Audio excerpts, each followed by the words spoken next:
let's talk about Andy Burnham and the report he published in 2020. So yeah, tell me about that.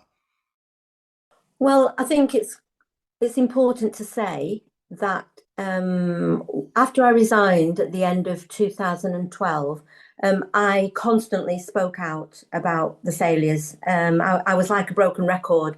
I did a file on 4 about Rochdale, because that's why I resigned, because I saw a repeat of what I'd seen in Augusta on Operation Span, which was the Rochdale grooming scandal, as it's come to be known. And I resigned, but I had never forgotten Operation Augusta. So in every interview I did, I would refer to Augusta and I would refer to Operation Span. I did file on 4. That led to me being involved, being at the centre of the drama 3 Girls, where I worked for 4 years on that programme. 4 years? That's what, so that 3-part series took 4 years? Yeah. I mean, it wouldn't, it wouldn't have happened without me. I went out and I recruited on behalf of the drama team all the people that were part of that story. And whilst I would say that it's done a fantastic job of explaining grooming, it did not go, in my opinion, nearly far enough in how they depicted the failures of the police, of the CPS, of the criminal justice system. The BBC will only go so far. So there's a lot of things in there that don't go far enough, and actually that are not true. But the overall picture it gave opened up the debate in a way that it never had been before. And also alongside that, I worked on a documentary called The Betrayed Girls, which was meant to be a sister programme alongside the drama. There were a lot of internal politics around in the BBC, and that programme was delayed for a few months, but that focused on Operation Augusta, and I did a lot of, and Operation Span at Rochdale, but I did a lot of media appearances after those 2 programmes. And Andy Burnham, who I had already met, he is the Police and Crime Commissioner as well as the Mayor of Manchester.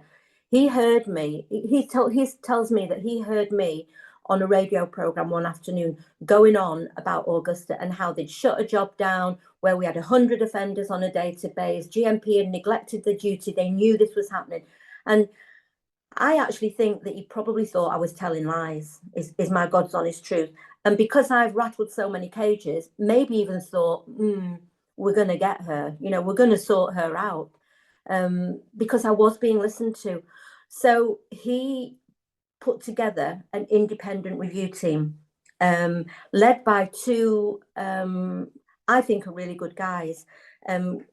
Malcolm Newsom, who had been a very senior social worker, but he'd been involved in the Rotherham case, and Gary Ridgway, who was an ex-chief superintendent, I think, in a southern police force, but was retired. So they were commissioned to look at, first of all, Operation Augusta, and then at the Rochdale case. Subsequently, they put Oldham in the middle of it. So I was, that independent inquiry began when I was interviewed by them for hours and hours. I recorded my interview. My opening statement to them was, look, I will do my best to tell you what I know.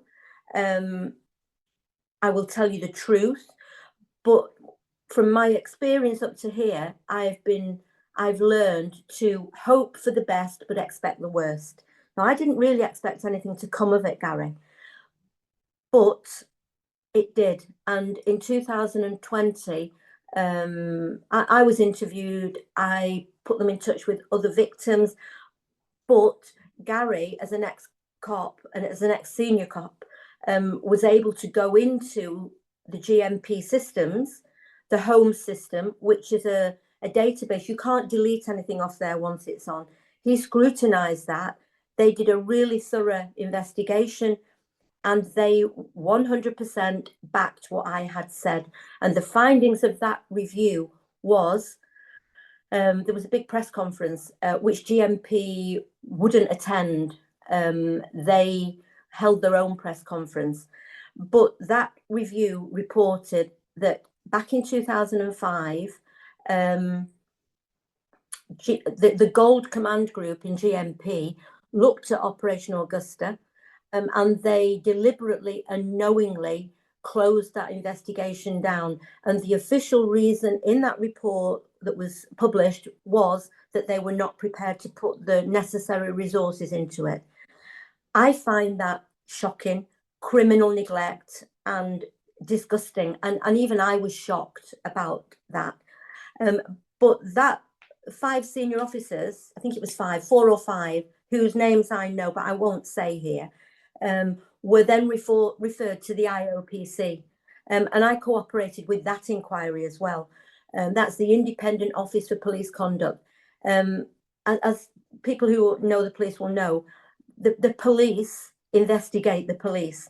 And I see the IOPC as another internal network that, you know, they become best buddies with the people that they're investigating, and you never end up with any kind of accountability at the end of it. But they reported in last year, I think it was, after another 2-year inquiry. So bear in mind now we've had 6 years of an independent inquiry.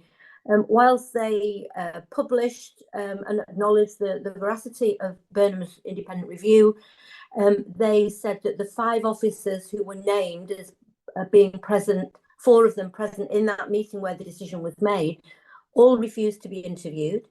And in the absence of their testimony, they were unable to take any further action.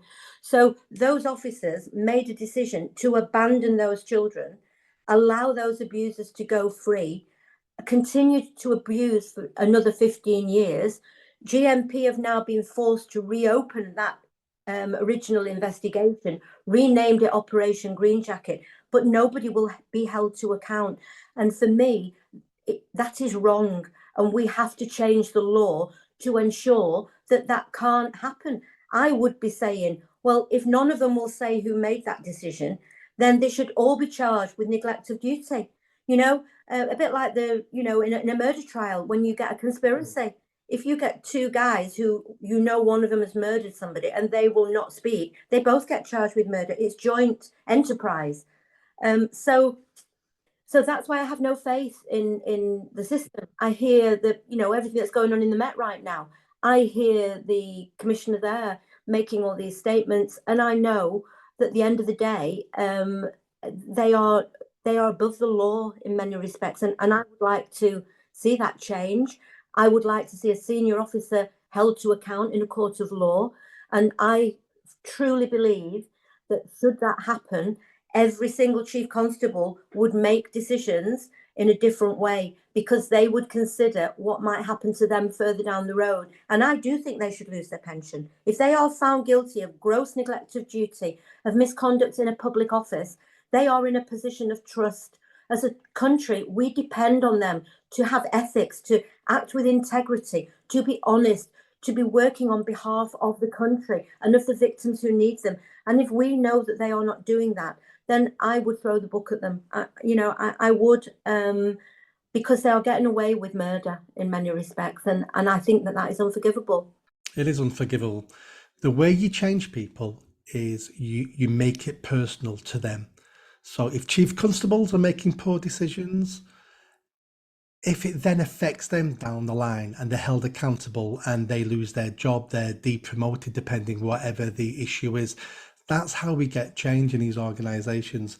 But in the whole of the public sector, when something goes wrong, the first thing is, oh, go get the cover-up book. How do we cover this up?